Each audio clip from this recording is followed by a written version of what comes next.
Good afternoon. It's Monday, the 14th of October 2019, just after 1 o'clock. Welcome to UK Column News. Your host today, Mike Robinson, myself, Brian Gerrish. Well, Parliament. Well, indeed.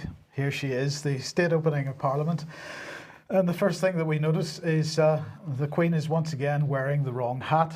And it's a very interesting situation here. So the crown being carried on a cushion as it was in 2017. And although she's wearing a crown of sorts, it's not the state crown. So the question is, what is the status of the Queen under these circumstances? Brian, it's fascinating to note that this has only happened 3 times since the Queen became the Queen. It happened in 1974, just before Britain held a referendum. So during that following session of Parliament, which she opened when she didn't wear the crown in 1974, Britain held a referendum on entering the European Union in the first place. And then again in 2017, when Theresa May just about won an election, and again today. So it's pretty unclear exactly what the situation is.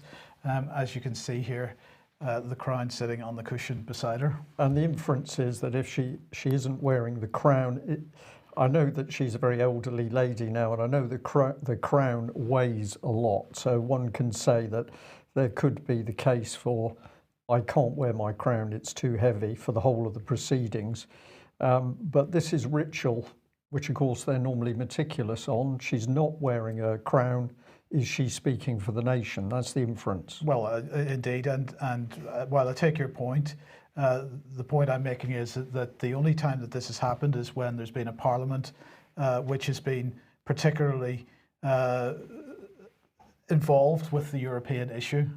And it seems totally, a pretty big coincidence to me that the 3 times that this has happened have been when we're in this type of situation. Indeed. In the meantime, the negotiations apparently are going swimmingly. This is Michel Barnier with our Brexit Secretary, negotiating teams meeting again today. All kinds of stuff going on. Barnier said there's a big gap, but don't worry because there's intense and constructive discussion going on. Victoria Adams, who's the Home Office Minister, said she believed a deal would be reached before the 31st of October deadline. Simon Coveney, who's in Brussels today for the Foreign Affairs Council at the European Council, he said that a deal is possible as early as this week, and negotiations are going swimmingly. So, well, we remain to see what happens, but it's looking very likely that this deal of Boris's is going to look very much like Theresa May's deal, with a couple of minor differences with respect to the borders. Yeah. We get a whole new border. Indeed, the deal and what's happening behind the scenes. Now, we're always very appreciative of things that our audience sends in. And I'd just like to take us on to this subject. It's a complaint that was made to Channel 4, but it led us on a very interesting path. So let's have a look at what was going on. This was the complaint. The message. Now, the message is a bit hard. But nevertheless, it did the job. The message was, even Jon Snow himself, as the ultimate mouth faster than brain left-wing mouthpiece and blurter out of gratuitous daft remark, recognised it as a tasteless remark. But his comments that there should be a second referendum because a lot of older Leave voters had died plumbed new depths. Please do the viewing public a favour and get rid of Jon Snow, unless, of course, it's conscious policy decision for Channel 4 News to be the home of the sneering champagne socialist metropolitan bubble. So let's read the key bit there. So there was a discussion going on, and what was Mr. Snow saying? That there should be a second referendum because a lot of older Leave voters had died. Now, when I read that, I think I was appalled, but I was also fascinating because obviously that statistical information had to be in Jon Snow's mind. It had to have got there from somewhere. And is he speaking as Jon Snow? Well, no, this of course is Jon Snow linked with Channel 4. If you want to just freeze the screen to be able to read this, you might not be able to read that original one. Here it is blown up a bit. So this is the key part of the complaint, with the fact that, well, Leave voters are dying, and therefore that might have pushed us to a second referendum. So where can we go with this? Well, what's Channel 4? I had to do a little bit of research to bring myself up to speed on this, but it's a publicly owned, commercially funded UK public service broadcaster with a statutory remit to deliver high quality, innovative, alternative content that challenges the status quo. We don't want things staying the same, Mike. It's got to change.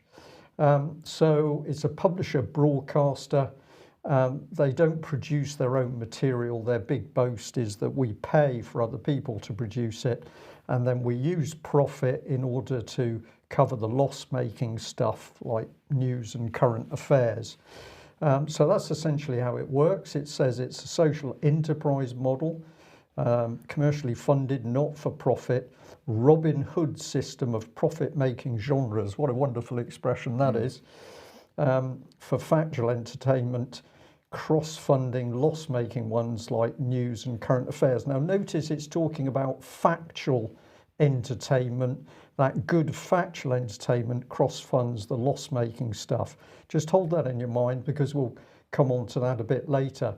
And then they say this, part of 15 elements, that they're going to be innovative and distinctive. They're going to stimulate public debate on contemporary issues. They're going to reflect cultural diversity.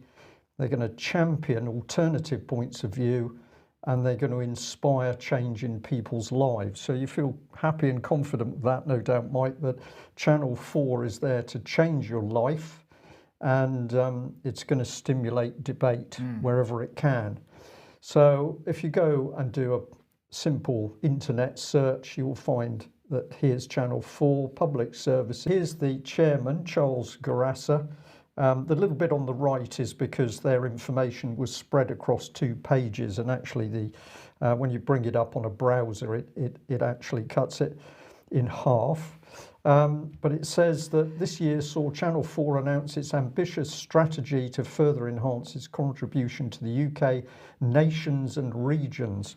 That's an interesting expression itself. We're not here in the United Kingdom or Great Britain. We're in this funny mix of sort of nations and regions, and they've got 4 all in the UK plan. And he's getting very excited because there was extraordinary interest and enthusiasm across the country to host Channel 4, and all of the shortlisted cities would have made worthy winners. What he's talking about there is that they put it out that cities and regions should send them bids as to where should be the new home for Channel 4, for their national HQ and creative hubs. And the final decision was to select Leeds as the home of the new national HQ, and Bristol and Glasgow as the homes of our new creative hubs. Now we're going to come back onto this in a minute, but just remember that. So now we've got Channel 4 starting to link in with the governance system of the country. But here's the head lady, Alex Mahon, and she says that at a time when fast broadband mobile technology and streaming have transformed consumer behaviour around viewing, we need to accelerate some behaviours, stop others, and drive change faster than ever before. I thought they were a public service broadcaster. I didn't realise they were a behavioural change organisation. Well, this is the key thing. When you start to actually look at their material and really get into it, they're telling you what they're doing. So we've got consumers being driven around the media platforms. They're going to accelerate some of that. They're going to change behaviours, and they're going to drive change faster than ever before. So nobody's agreed to this. Do we know what she's talking about? Well, we don't. Does the average member of the public? Certainly not, because they won't even read this. But it says here, in order to navigate through these structural and behavioural changes, I unveiled a new strategy for Channel 4 in 2008. It's 2018, thank you. It's 3 pillars to accelerate digital, supercharge our impact on young people, and build a strong, inclusive, creative culture. And that's going to transform the organisation. So I'm not sure I get a particularly warm feeling about that. Keep that in your minds, because let's have a look and see how Channel 4 answered that original complaint. So here we are. Thank you for contacting Channel 4 viewer inquiries regarding Channel 4 news. We're sorry to read that Jon Snow is not to your liking.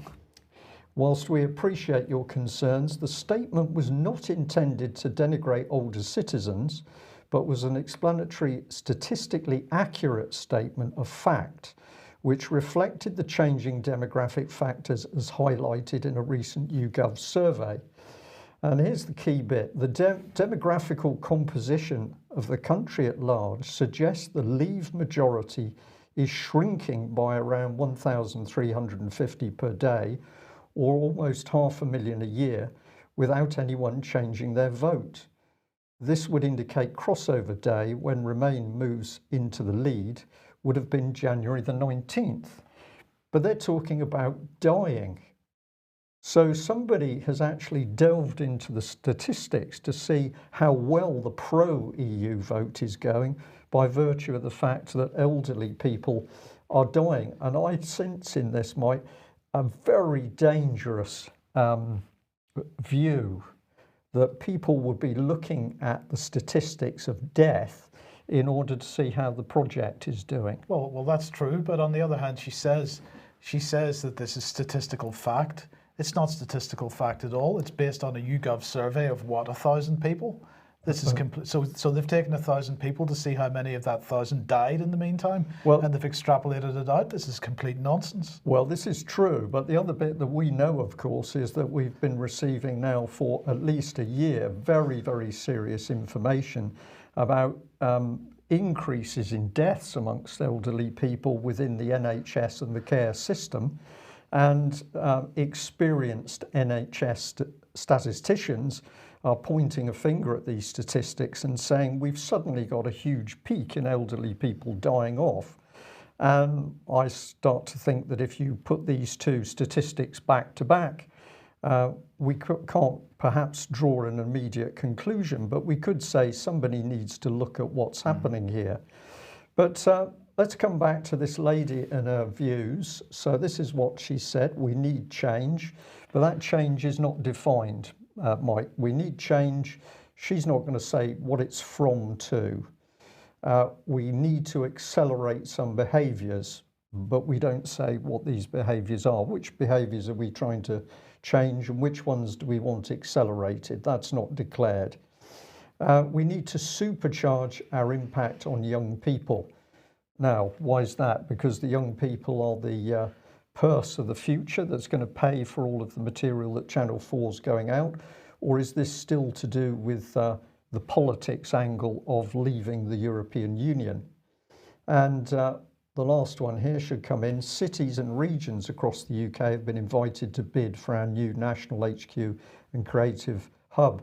Now, my point here is that when a city bids, it isn't the people in the city that bids, it's actually the city council that puts the bid in, which is effectively a form of regional government. What does she mean by the regions bidding? Well, we never had an elected assembly because people didn't want those. So when she talks about a region bidding to Channel 4, who's she talking about, Mike? We're moving towards this city regional agenda, aren't we? Participatory democracy, where you have the local authorities, the city states starting to decide. So what have we got happening here? We've got Channel 4 as a media organisation being integrated into our local system of governance. So we think there's some questions when she says we need change. What change and why? We need to accelerate some behaviours, which behaviours and why. We need to supercharge our impact on young people. This one is a key one. What is she talking about there? What change does this woman want to impart? And this bit here, we're now mixing very big media and government of people in the country. And of course, the BBC's now got its regional reporters embedded in so-called local media organisations, so you don't know whether you're dealing with the BBC or something smaller. Just before you move on to the next one, number 2 there, we need to accelerate some behaviours. We need change is the first one. Well, one of the behavioural changes and one of the changes that Channel 4 is pushing extremely hard and has been for 6-7 years now is transhumanism.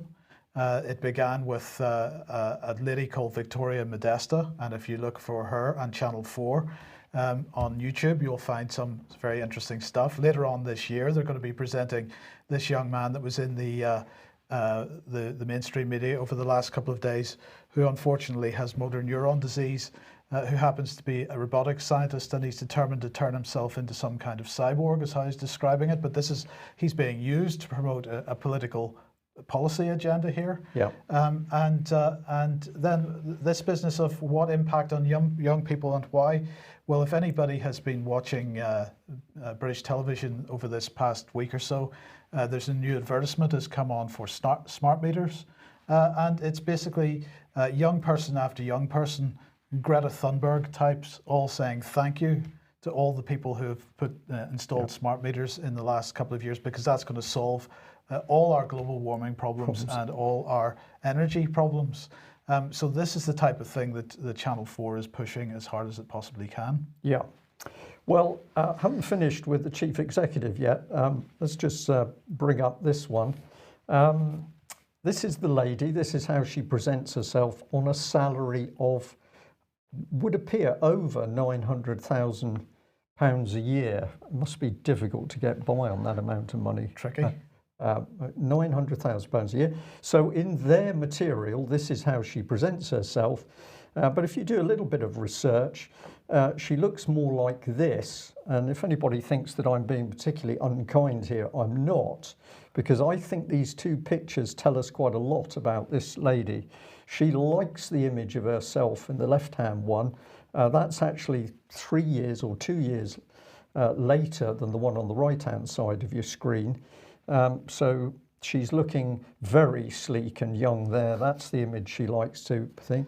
But in her own words, this is what she said in the Evening Standard article. I live in Paddington, so I often nip back to see the kids, barrel in, slap some makeup on top of that morning's makeup, and head back out for the evening do's. And I think there's quite a lot that she's saying about herself there, because as we're going to find out, she's got 4 children, but they come second, it would appear, but no trouble because she's got a great nanny. And no worry about how she looks, because she slaps on a second coat of makeup. But for the people who are actually paying for Channel 4, it's the image on the left. And we get more clues here, because how does she describe herself? Insatiable TV watcher. This is her life, watching TV. This is particularly sad. Feminist, a mother of 4 who gets by on £900,000 a year, plus a nanny. To watch TV. To watch TV. Good. And this is what she says. So the Royal Television Society here pushed this one forward. The antidote to blandness is to find relevance. Relevance in a different set of values: innovation, distinctiveness, experimentation, diversity. So this is Alex Mahone speaking at the Royal Television Society, Cambridge, about how Channel 4 delivers challenging public service content to young and diverse groups. Now, I just thought that's interesting, because if we look at that, it appears that older people have disappeared from her comment. We've got the young, we're interested in them, we're interested in the diverse groups, but the adults and the elderly disappear. So this is the meat of it. If we go back, we see that she was commenting to the Irish News, where she suggests that broadcasters called Brexit wrong. And that, to me, must say that she said, well, we were all pushing and rooting for the EU and we got it wrong. So now we can see that there's some real substance in why Jon Snow at Channel 4 should be beefing up on those statistics. Waiting for the old people to die, Meanwhile, this is what they're trying to capture the children were. I'm going to thank you because you used on Friday, Mike, the word dross, and I have to bring it up again here. So when you look at the programs that she's praising, because they've attracted the biggest weekly share of 16 to 34-year-olds, they are utterly the worst programs that Channel 4 is producing. Absolutely. Propaganda, I think, is the word. Well, if one of Channel 4's things is climate change, well, it seems this applies to the IMF as well. Here is Kristalina Georgieva, who is now the new IMF managing director, takes over from Christine Lagarde, of course. She was giving a speech at the end of last week in which she said, in 2019, we expect slower growth in nearly 90% of the world. The global economy is now on a synchronized slowdown, right? No mention of what we were talking about on this program a week or so ago, that we're entering into another period of financial collapse and the major risks and dangers that apply there. Nothing being done about that, of course. But we don't need to worry because the solution is climate change and the response to climate change, because what we need to do is to increase the level of tax on us all, increase carbon taxes. Carbon taxes, I believe, are something around $2 or $3 a tonne at the moment. And the IMF now is saying that needs to increase to $75 a tonne by 2030. So they're saying that would mean that household electricity bills would go up by 43% over the next decade. And more countries that are relying on coal are going to have problems. Petrol for the car, that's going to go up by 14% on average. But don't worry, because the revenues from the tax can be reallocated to the poor. So we don't need to worry about that. But how are they going to be reallocated to the poor? Well, governments could also use the money to support disproportionately affected workers and communities, for example, coal mining areas, or pay an equal dividend to the entire population. And here we get to the crux of it, because this, of course, is about this policy of universal basic income. This is what is needed for the post the fourth industrial revolution, when all our jobs have been taken by computers and by robots and so on. But more importantly, what this does is it makes people dependent on the state for their lives and livelihoods. If the number of poor increases to the level as a result of falling productivity and this global slowdown in economies, and people are required to get their money from government in order just to keep food in their mouths. This is a very dangerous position to end up in. As the government then has you under total control. Absolutely. So we'll keep an eye on this one. Okay, now if you like what the UK Column's doing and you would like to support us, then please head over to ukcolumn.org/community, where there are options to support us there. What's going on with Lynn Thayer? Well, David and Lynn are having a really, really hard time at the moment. Lynn is still in prison in France, and essentially she's only getting mail if people send it through Prisoners Abroad. Now, you can find Prisoners Abroad as a charity on the internet very easily. I will bring it up on Wednesday. I'm afraid I haven't got their contact details, but I'll say it's a very good charity. We have used them before to get communications to prisoners, people who are in prisons overseas, and they've been extremely helpful and efficient. But for some reason, the judge in France appears to have stopped mail going into Lynn directly. So if you want to get in contact with her, you need to be going through Prisoners Abroad. She's having an extremely tough time. A very, very tough time. And of course, prisons in France, if we think they're bad in UK, in France they're horrific. So if you can get in contact with Lynn, that would be excellent. Meanwhile, there's been another hearing for David Noakes, and that was last week. And basically, David is just being given the fob off. They don't want to engage with him if David is in court representing himself. And the problem that David's been finding is that if he tries to deal with a legal team, then as far as he's concerned, they're not supporting him and obviously trying to expose where there's been perjuries and lies taught in the judicial system. They simply work with the current judge in order that things move towards extradition for David as well. So David also having an extremely tough time, and what he's saying is really this actually shows the vehemence that the government wants to shut down anybody who dares to challenge the cancer industry and what these big charities are supposedly doing to find new cancer cures. So I'll try and put some more detail on that for Wednesday, but having a tough time. Well, if we can't trust the UK government on GC-MAF and cancer cures, then we certainly can't trust them on the subject of torture. And this article here is very detailed in The Independent. Encourage people to have a read. But essentially what we've got is a challenge by a UN reporter. Sorry, went the wrong way there. Basically, this gentleman, Niels Meltzer, as a UN special expert, has been formally warning the UK that its refusal to launch a judicial inquiry into torture and rendition breaches international law. And he's written an intervention letter to the Foreign Secretary challenging the refusal to investigate credible claims that UK officials have been involved in torture. And he's saying that all this stems right back to 9/11.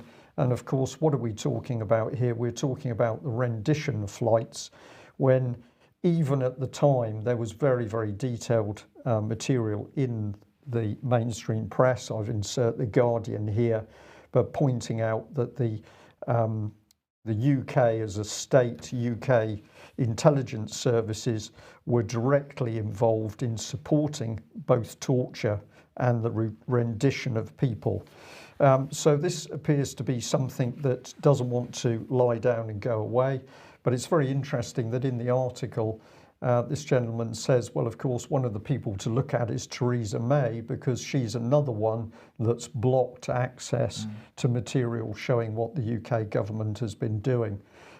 He says the UK government's been involved in torture. I would say all the evidence that we've seen over the years supports this. But of course, it's the same UK that stands on the world stage lecturing people in Iraq or Syria. It's pretty amazing. Absolutely. And speaking of Syria, well, this is The Guardian. Syrian troops enter Kurdish fight against Turkish forces. Quite incredible how this is developing at the moment. This follows on from Donald Trump's decision to remove 1,000 US troops from northern Syria. Secretary of Defense Mark Esper was speaking, I believe, on CBS over the weekend. He said, at this point in time, in the last 24 hours, we learned that Turkey is likely intends to expand their attack further south than originally planned and to the west. We also have learned in the last 24 hours that Kurdish forces, the SDF, are looking to cut a deal, if you will, with the Syrians and the Russians to counterattack against the Turks in the north. And so we find ourselves, as we have American forces likely caught between two opposing advancing armies, and it's a very untenable situation. So I spoke with the president last night after discussions with the rest of the national security team, and he directed that we begin a deliberate withdrawal of forces from northern Syria. So that's what he was saying on the usual Sunday morning stuff. This Mark Esper, the Secretary of State for Defence, yesterday. And today, as you can see in the Guardian, that deal has been done. And the Syrian and Russians, supported by the Russians, moving north to engage the Turks directly.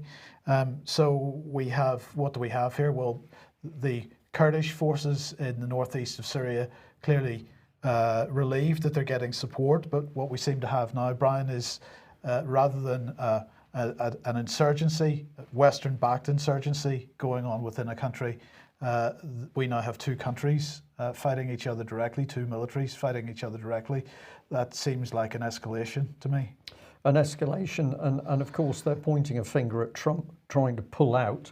We're not talking about the politics and the people that put all the armed forces and the munitions and the weapons in. So the political agenda, anti-Trump political agenda being made out of this one. Absolutely, absolutely. Well, the EU was going to attempt to sanction Turkey today over what's been going on. But according to a German journalist, an SDF correspondent, Stefan Leifert, he is saying that the British government has blocked an EU Council draft resolution today that would have condemned Turkey's invasion of northern Syria. This is the Foreign Affairs Council on screen at the moment. You can see that this is the foreign ministers of all the member states in Brussels meeting today, including the UK. And so they've apparently blocked this resolution, which would have condemned Turkey's invasion of northern Syria and imposed sanctions. So I find that quite an interesting development as well. We're leaving, but we're still interfering. How does that work? Yeah, and we're getting very upset at what Turkey's doing, but Turkey was the country that was going to be servicing all the engines in our F-35s a little while ago. I know we've got a little bit to mention on that. So just fascinating. Turkey, determined as the country that should be looking after a major part of Britain's defence, and now suddenly we're very surprised that we don't like them anymore. No, but speaking of the British Secretary of State for Foreign Affairs, here is Dominic Raab, and he was speaking at the NATO Parliamentary Assembly yesterday. Now, the NATO Parliamentary Assembly is a bit like the European Council. It's the parliamentarians that, from NATO member states get together to discuss NATO policy and so on. And so he was speaking at that. He was, well, frankly, he didn't have too much to say of interest, talking about the 70th anniversary. Britain's going to be hosting the major NATO conference later in the year and so on. But of course, the attack was really on Russia. So he said, we've also got to face and contend with a more aggressive Russia, one that frankly shows blatant disregard for the rule of law. Let's remember just for a moment, these aren't merely technical violations of the rules. The Russian state has used force to illegally annex Crimea. It's carried out cyber attacks in Europe. It's sought to undermine European democracy, for example, in its failed coup attempt against Montenegro. And this pattern of behaviour shows no signs of abating. And so he goes on. He talks about Skripal, of course. He talks about the INF Treaty. And he said that we must be clear-sighted in adapting our deterrence and defensive capabilities to respond to Russia's patterns of aggression, malign activity and abuse of the international rules-based system. So by that he means our international rules-based system where we can go around creating wars and torturing people, but you mustn't do that because those are our rules. Absolutely, there are rules. Sorry to be a bit cynical on that one. No, I think that's absolutely right. So that was his position yesterday. Jens Stoltenberg, who of course Secretary General of NATO, was speaking at the Parliamentary Assembly this morning, and well, he was pretty much saying the same thing. As an alliance, we face many challenges today. The balance of power is shifting, and our values are under pressure. China is now the second largest economy and the second largest defense spender in the world. The rise of China presents opportunities, but opportunities that also come with risks. Russia is not the partner we once hoped for. It continues to threaten its neighbors, disregard international law, and interfere in our societies. Increasingly, the lines between peace and war are being blurred. Our adversaries are using hybrid tactics to undermine our institutions, our values, and our democracies. So here we go again with the mantra of the British military. What was the head of the British Army that he was talking about? The perpetual war. Absolutely, perpetual war. The boundaries between peace and war being removed because we're moving into the grey zone.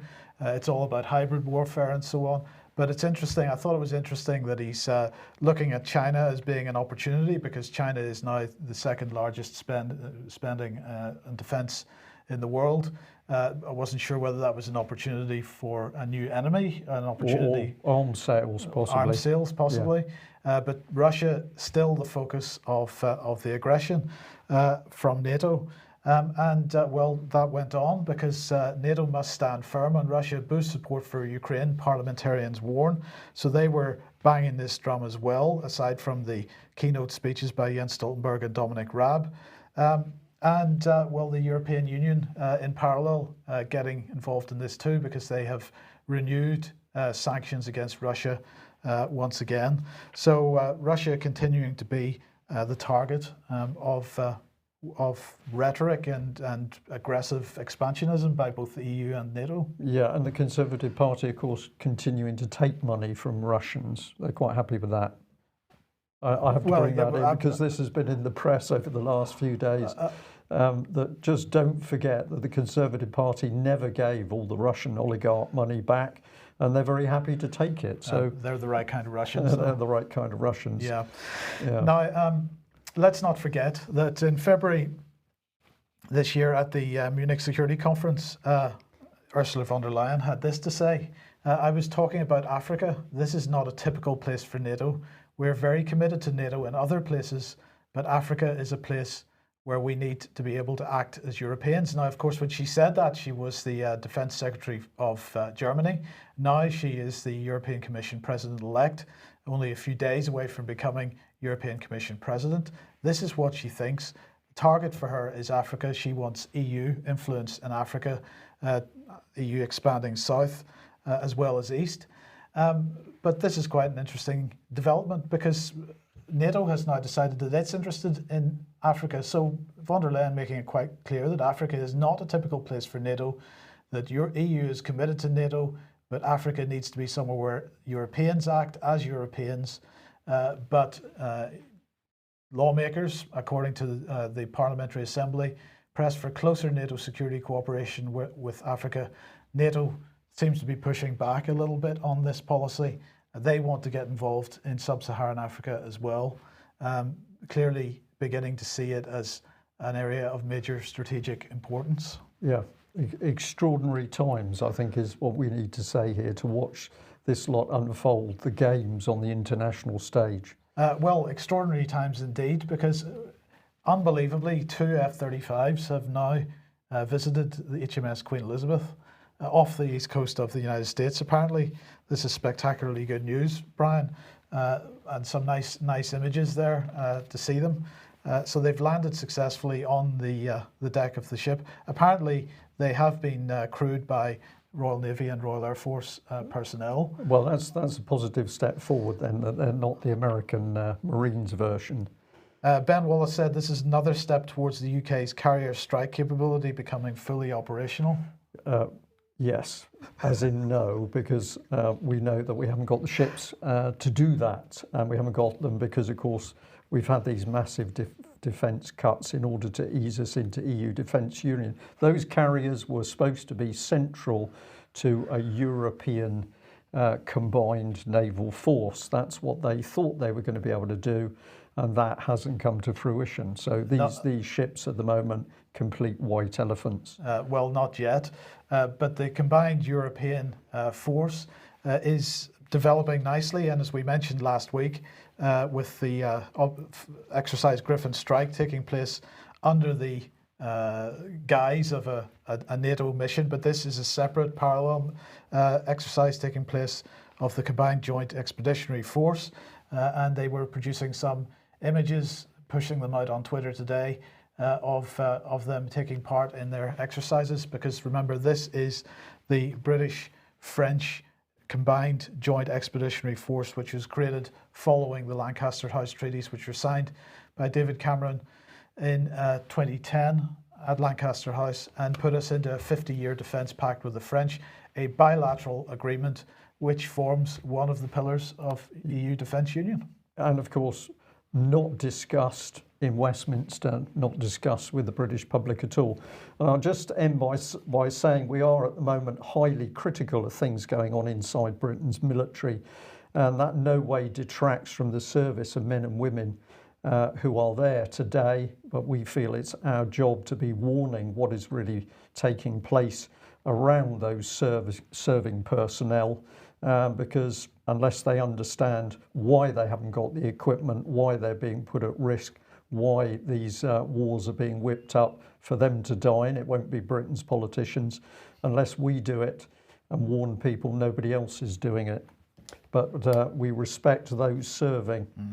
We'll leave it there. We'll be back at the same time on Wednesday. If you're not already a subscriber to UK Column, please consider subscribing. We can only do what we do with your continued financial support. Thanks for joining us. Bye-bye. Bye-bye.